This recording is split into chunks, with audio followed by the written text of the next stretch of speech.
নমস্কার বন্ধুরা, আর জি কুকিং চ্যানেলে আপনাদের সবাইকে স্বাগত। আজকে নিয়ে হাজির হয়ে গেলাম ভেজ চাউমিন রেসিপি নিয়ে। আমি যেভাবে বানাই আপনাদের সাথে শেয়ার করছি। তো চলুন শুরু করা যাক। প্রথমেই একটা কড়াই গ্যাসে বসিয়ে দিয়ে দেব বেশ কিছুটা জল।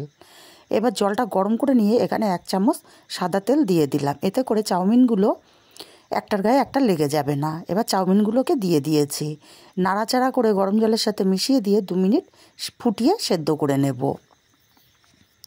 দেখুন 2 মিনিট পর আপনাদেরকে দেখাচ্ছি চাউমিনটা পুরোপুরি ভালো মতো সেদ্ধ হয়ে গেছে। এবার কতটা সেদ্ধ করে নিয়েছি সেটা আমি আপনাদেরকে দেখিয়ে দিচ্ছি। খুন্তিতে তুলে নিয়েছি, হাত দিয়ে চাপ দিলে চাউমিনটা ভেঙে যাবে। দেখুন চাউমিনটা ছাড়িয়ে যাচ্ছে।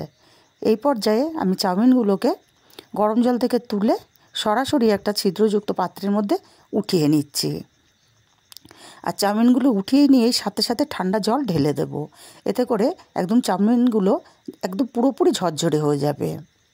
এইভাবে চাউমিনটাকে ঠান্ডা জলে অবশ্যই ধুয়ে নিতে হবে। এইভাবে চাউমিনটাকে আমি রেখে দেবো এক্সট্রা জলটা ঝরে যাওয়ার জন্য। ততক্ষণে আমি একটা কড়াই গ্যাসে বসিয়ে 1 চামচ তেল দিয়ে দিলাম। তেলটাকে গরম করে খুবই সামান্য একটু লবণ দিয়ে দিয়েছি। এবার তেলটাকে কড়ার গায়ে ভালো করে ছড়িয়ে দেব। এখানে দিয়ে দেব 2টো ডিম। ডিমটাকে নাড়াচাড়া করে আমি ভেজে ভুজিয়া তৈরি করে নেব। বন্ধুরা, রেসিপিটা যদি ভালো লাগে অবশ্যই একটা লাইক দিতে ভুলবেন না। আপনাদের একটা লাইক আমাকে অনেক দূর পৌঁছে দিতে পারে। ডিমটাকে ভেজে নিয়েছি। এবার ডিমটাকে উঠিয়ে নেব।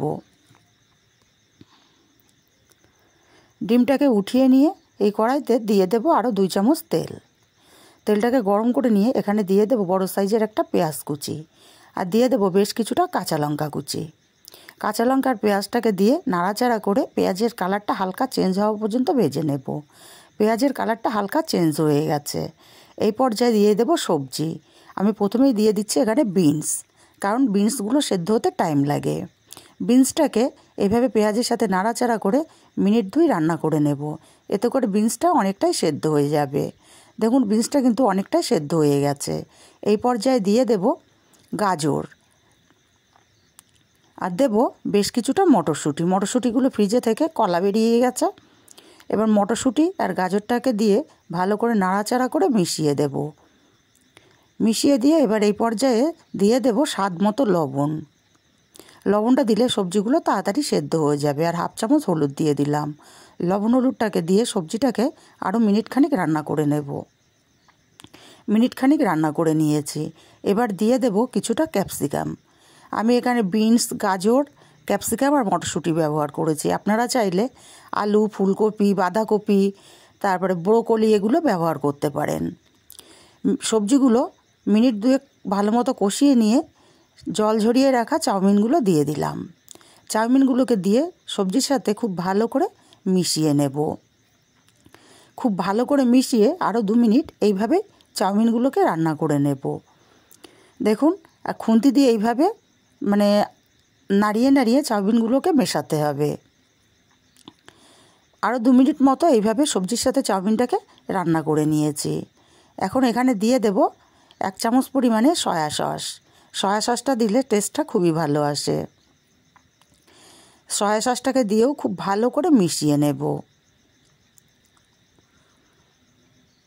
খুব ভালো করে সয়া সসটাকে মিশিয়ে নিয়েছি চাউমিনের সাথে।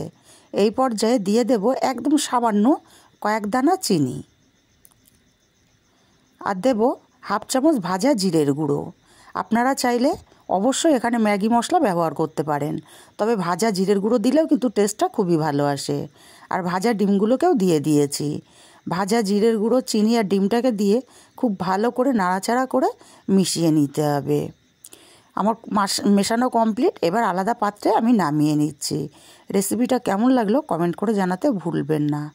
ভালো লাগলে কাছের আত্মীয় স্বজন, বন্ধুবান্ধবের কাছে শেয়ার করতে ভুলবেন না। আমি আরেকটা প্লেটেও নিয়ে নিয়েছি কিছুটা। এবার ওপর থেকে কিছুটা টমেটো সস দিয়ে দেব, আর দিয়ে দেব এখানে বেশ কিছুটা কাসুন্দি।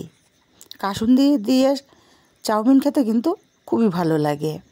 দিয়ে দেব এবার ওপর থেকে কিছুটা গাজর কুচি, দেব কিছুটা শসা কুচি, দেব কিছুটা কাঁচা পেঁয়াজ কুচি, আর দেব ওপর থেকে বেশ কিছুটা চানাচুর। চানাচুরের মধ্যে যেহেতু বাদাম আছে, এক্সট্রা বাদাম আমি ব্যবহার করলাম না।